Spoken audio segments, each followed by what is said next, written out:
Hello Ma'am Marcy, andito nga pala ako sa Japan, Fukushima. Ayan, pumunta ako sa Windmill Flower Garden. At ito yung mga nakita ko. Ang dami dito mga cactus, iba't ibang uri ng cactus.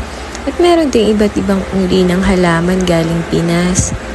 Meron din ditong mga saging. Yung mga nakikita natin sa Pinas, meron din silang mga tanim. Hindi ko na nga pala nabidyuhan yung saging.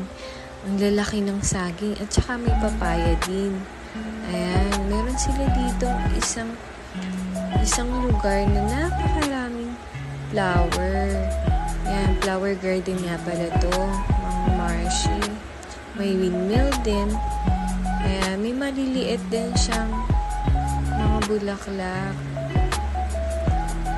Grabe, yung tanawin dito para kang nasa Princess Sarah na garden. Sobrang ganda at ang ganda ng panahon. May init nga pala dito ngayon. Ayan siya mga Marcy. Sobrang ganda kaya hindi ko na rin napigilan magpa-picture. Ayan, so nagpa-picture na nga rin.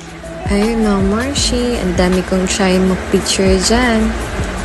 At ayun na nga, dito na nagtatapos ang aking mini vlog.